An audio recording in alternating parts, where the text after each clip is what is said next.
최근에 이거 옛날에 나왔는데 다시 유행이네 하는 게 약과입니다.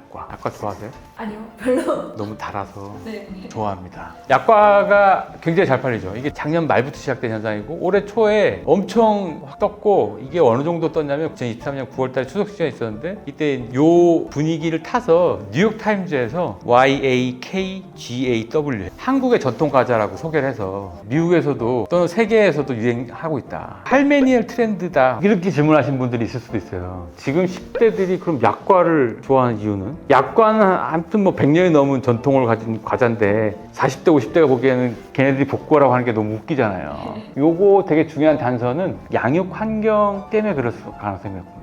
지금 10대들 있죠? 할머니, 할아버지들한테서 양육받았을 가능성이 매우 커요. 애기들 있죠? 아주 애기들이 뒷짐지고 다니는 애들 있잖아요. 걔네들 다 할아버지, 할머니한테서 큰 거야. 그러니까 이제 양육 환경하고도 관계가 있기 때문에 주로 애들이 성장하면서 무엇에 영향을 받았는지를 잘 기록해 두시면 분명히 이거는 복고로 회자될 가능성이 있기 때문에.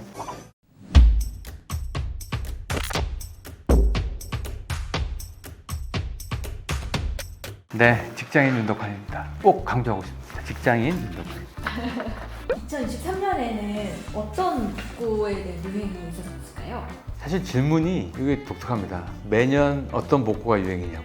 복고는 이게 사실 매년 유행할 수가 없거든요. 레트로가 이제 옛날 걸 다시 불러일으킨다는 뜻이잖아요. 근데 이런 측면에서는 옛날 게 자주 소환이 되는 경향들이 있어 보입니다. 그 김남도 교수님이 썼던 그 트렌드 코리아에는 이걸 뉴트로, 그러니까 새로운 세대가 경험하는 복고 현상에 뉴에다가 레트로를 붙여가지고 뉴트로라는 현상으로 명명했고, 그 대표적인 사례 중에 하나가 그 팔도 비빔면 있죠. 그게 85년도인가 나온 건데 출시된 지 34년을 기념해가지고 요걸 이제 괄도 내냄띵이라고, 야민정음이라고 들어보셨죠? 명작을 띵작이라고 하잖아요. 그 표현은 야민정음이라고 하는데 이걸 재밌게 괄도 내냄띵으로 읽어요. 괄도 내냄띵으로 포장 가리를 해가지고 이게 23시간 만에 새로 찍은 몇십만 개가 완판 나고 하는 그것들이 반복됐습니다. 엄청 유행했죠. 10대하고 20대가 온라인 탑골공원이라고 해서 옛날에 떴던 아이템들을 막 찾아보면서 지금 봐도 이거 촌스럽지 않네? 끊임없이 여기서 아이템들을 발굴했어요. 복고가 20대들 중심으로 해가지고 유행하는 현상, 요거를 이제 레트로라고 명명이 됐죠. 이때 발굴했던 캐릭터가 양준일입니다. 이분이 69년생인데 저랑 나이가 별 차이가 없는데 저보다 훨씬 젊어 보이시고 좋겠습니다, 형님. 어쨌든 그렇게 유행을 했던 게 2019년도의 복고의 현상이었죠. 근데 이 복고의 양상이 좀 바뀌고 있어요.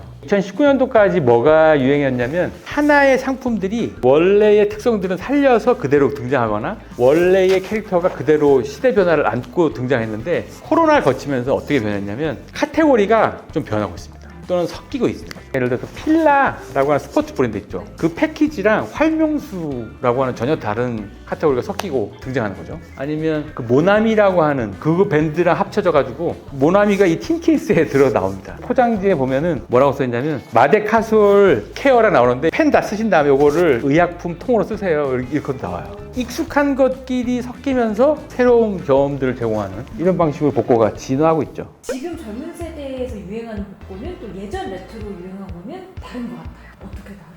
원래 복고는 주 소비층이 연령대로 보면 50대 이상이에요. 40대, 50대, 60대 이상층이 예전에 청년기 시절에 있었던 경험들을 회상하면서 그때 좋았지. 왜냐면 그분들이 이제 경제적으로 조금 안정이 되고 시간이 여유가 생기면 사람들이 옛날에 좋았던 시절을 더 떠올리게 돼 있거든요. 그래서 그 소비층으로 떠오르면서 옛날의 문화상품들을 다시 소비한 현상들이 전형적인 복고의 현상이었어요. 근데 잘 생각해 보시면 약과 있죠. 이거는 40, 50, 60대가 좋아하는 상품이 아닙니다. 10대가 좋아합니다. 10대하고 20대가 주 소비층인데 요거는 저희가 조사를 해보면 급증한 걸로 나와 있어요. 여기 보면은 10대, 20대가 확 떴죠. 여기 40, 50대는 확 떨어졌어. 관심이 없어요. 그러면은 추억이 없는 상태에서 그냥 좋아하는 거예요? 얘네들이 추억이 있죠. 그래서 요새 되게 흥미로운 현상 중 하나가 대학가 축제 있잖아요. 그래 가면은 가수들이 뭘 부르는지 아세요? 뽀로로 이런 거 부릅니다.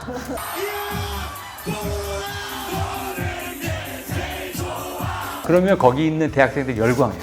왜냐면 걔네들이 어린 시절에 들었던 음악이잖아요. 10년, 15년 전에 뽀로로 보면서 막 열광하는 거죠. 그래서 이 10대하고 20대가 주도하는 요 복고 현상을 레트로에서 이제 뉴트로에서 다시 젊은 세대, 영 제너레이션들이 주도하는 레트로라 해서 저희는 영트로라고 명명을 했습니다. 이렇게 복고가 자꾸 돌고 도는 이유가 뭘까요? 복고 아이템들이 자주 등장했던 시기는 경제적 불황하고 맞물리는 시대입니다. 부동산 불황이 있었던 2013년, 14년 때 복고 아이템들이 좀 떴어요. 그 다음에 18년, 19년대 잘 생각해 보시면 2020년 코로나가 들어가면서 금리가 확 떨어지면서 부동산 가격이 올랐지, 그전에 2018년, 19년 자료를 찾아보시면 부동산 절벽에 대한 기사가 엄청 떴어요. 그때 2018년, 19년도에 떴던 복고가 뭐였는지 혹시 기억나십니까? 응답하라 시리즈가 엄청 떴어요.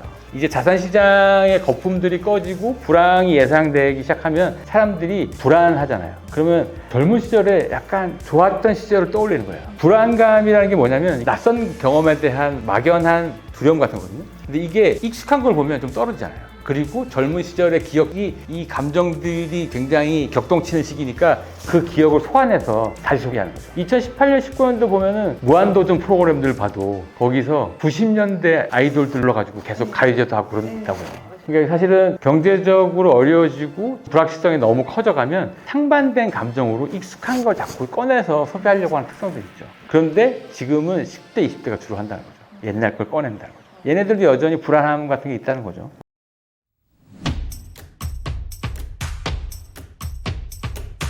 가장 중요한 시점이 청년 시절의 경험이 중요하다는 사실을 꼭 기억하셔야 될 것 같습니다. 왜냐하면 여러 가지 문화 향유의 아주 오래된 기억이 청년 시절에 각인되거든요. 그건 저희가 이제 데이터 분석으로도 나타나 있는데, 보면 현재 음악 취향이라든지 문화예술의 취향이 중고등학교 시절에 완성되는 경우가 많아요. 제가 지금도 여전히 헤비메탈 좋아하는데 헤비메탈의 메탈리카 좋아합니다. 올해 메탈리카 신보가 나왔더라고요. 제가 1순위로 하고 그랬어요. 그게 언제 형성됐냐면 고등학교 1학년 때 형성된 거예요. 새벽에 1시에 데이트인가? 그때는 저작권의 개념이 없어가지고 테이프 걸어두시고요. 뭐 이런 멘트들을 DJ가 그냥 했어요, 거기.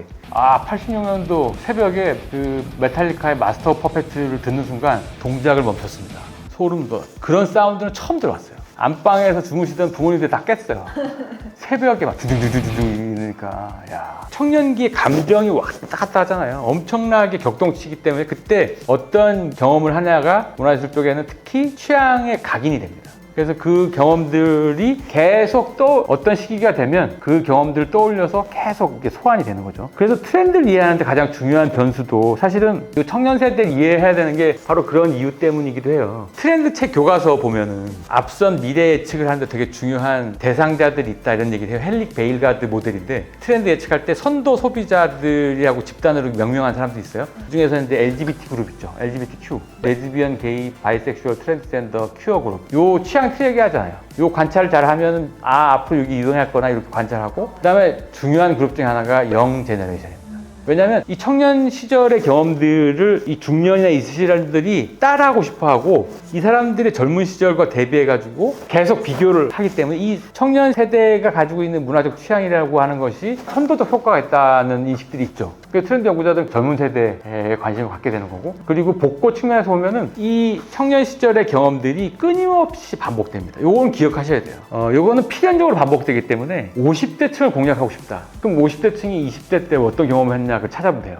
거기서 유행했던 걸 찾아서 아이템으로 홍보나 그 마케팅 아젠다로 쓰시면은 분명히 딸려들 겁니다. 그 현상 중에 하나가 2023년도에 있었던 슬램덩크의 대유행이었죠. 40대들이 난리가 났거든요. 슬램덩크 보면서 울고 막. 그러니까 이제 문화예술적 취향이라고 하는 것이 청년기에 대체로 한 10, 80%가 완성되는 시기이기 때문에 이 경험들을 어떻게 소환할 거냐가 마케팅 포인트죠. 그 다음에 또 하나 중요한 복고의 현상 중에 이 어렸을 때에 경험했던 문화상품이나 이 아이템들이 계속 확장한다는 거예요. 내 성장 과정과 동시에. 둘리라고 하는 캐릭터, 이게 한 30년이 넘은 캐릭터인데 여기서 그 옛날에 80년대 나왔던 둘리라고 하는 그 만화 영화의 빌런 중에 하나가 길동이에요. 고길동, 그 집주인. 근데 지금 최근에 찾아보면 고길동 캐릭터를 이해하고 응원한다는 사람들이 많아요.